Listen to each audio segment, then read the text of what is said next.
Yeah, it was hard. Yeah, it was hard.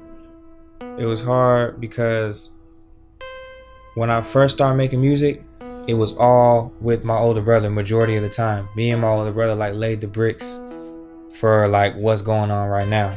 For my little brother to even be able to be like the star that he is now. Like me and my older brother started, they say steel sharpens steel. You know what I'm saying? Like you're not gonna take some wood and sharpen steel with it. You feel me? It's gonna cut through the wood. So me and my brothers both steel. Like we had a lot of like just improving on each other all the time. You know what I'm saying? Just training all the time. So growing up, we would always make music. If like my fan base, our fan base, if a video's coming out, they expect us to be together. If we're doing a show, they expect us to be together. So a lot of my songs was with my older brother. So when he got locked up, it was like a lot of songs that I couldn't perform no more. He actually had a bunch of shows booked for us to do before he went and got and was incarcerated, like the West Coast Hip Hop Awards and a couple other shows that I can't remember. So like when he got locked up, I just kind of had to take my little brother and throw him in the deep end. Like he had to ad-lib me. He had to learn all the words to my songs. He had to start performing the features that we had. So it was just like a void, you feel me? And then a lot of our fans were, you know, they grew up listening to both of us. So I think it was kind of not difficult, but just different for them to adjust to. They had to like learn about a new artist almost, because Timmi had just moved into the spotlight. And, you know, they had to be patient and wait for my older brother to come out. So yeah, it was difficult. It was difficult. Man, it's just a blessing to be here, I guess, because a lot of times people try and downplay your success because there's people winning Grammys and stuff like that. And you know, we just doing 10,000 plays every time we drop a video, and 30,000 plays and 70,000 plays.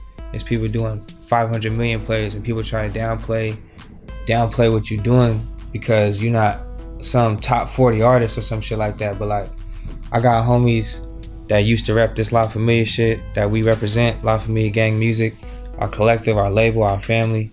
I got homies that used to rep this or like would love to rep it that's dead, rest in peace, or doing a lot of years in jail. So it's a real blessing. And I know people that like, it's a real blessing. People, they be taking it for granted. Yeah, man, I guess to artists, just be humble and be grateful, because if you get 100 plays or you get 600 plays, you got to think about that. People clicked your thing, your link, your video, whatever it is, 600 times or 2,000 times. Don't let people like downplay your success, because somebody like me, I grind so hard. I grind. That's how I end up doing 15 videos sometimes, because it's almost like it's never enough. You got to keep grinding. And I'm not saying that you want to be content, but you just want to count your victories, you know what I'm saying? And don't let nobody take that from you.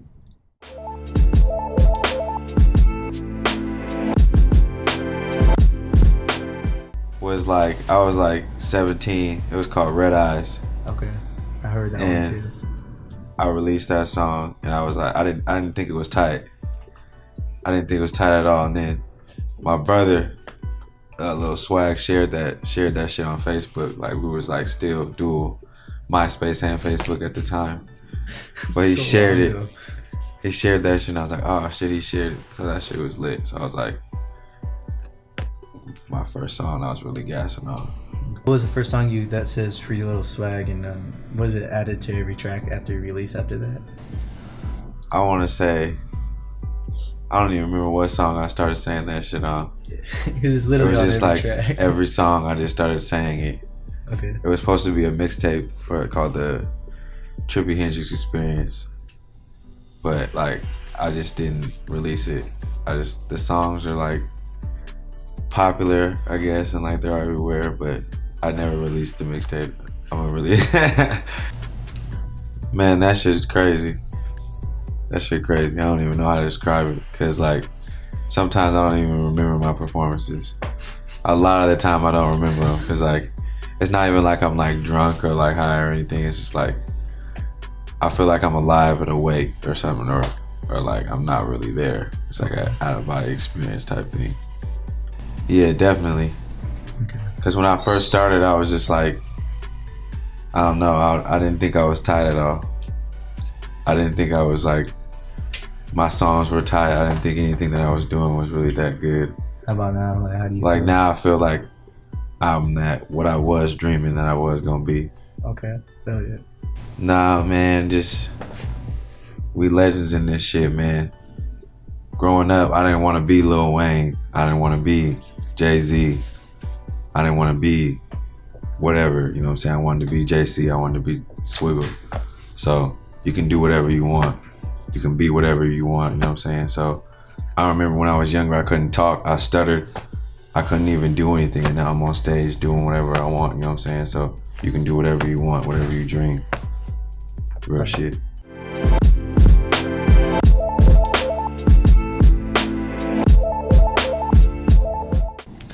I would have to say I do feel the support being out so far. The city changed so much since I've been gone, so I can't like necessarily go to a certain area and hop out and be like, hey, y'all feeling that new music I dropped? Because everyone lives in Vegas now, or LA, or like Miami. Like Alberta Street isn't even the same, or Killingsworth isn't the same, Albina isn't the same. So the people that do show me love, they hit me up on the internet. So like they still remember me from when we were younger or whatnot, you know. And then if I go somewhere, I still see people that are showing me love. And then as far as like the crew, you know, the support was there, because I was like, if Swiggle, Timmi, and like Anael and all of the family are still working on music while I'm gone, I have to work on music while I'm gone as well. Because then if I get out and I fail, then everything that they believed in about me was a lie, and I didn't want to let them down, and I didn't want to let myself down. You know, I just didn't want to let music down in general. I didn't want to let that down. So that's why I stayed working on music. We've been making music so long. We've been making music so long that it's kind of like just like a part of us now. Like for us not to make music together is kind of like that's burnt out. That's blasphemy. Like we have to make music together. Like, you know. So it feels good to do that.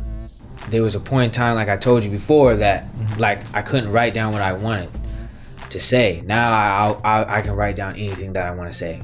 Like I don't have to. I don't struggle at all to write music. Music, it comes out of me fluently.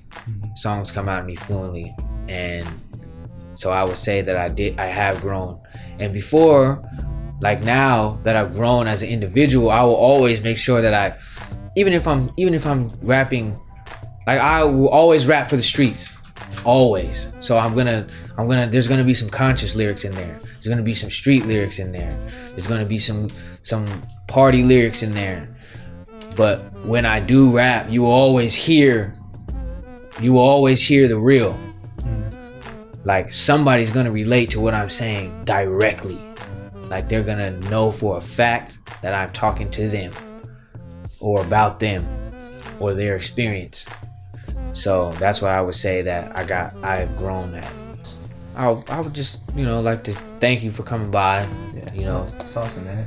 Doing this, and I hope you you continue to grow and develop at your skills, your career, because you play a part in this hip hop community as well, not just in Portland, but nationwide, worldwide. And that's it. Thank you. Yep. All right.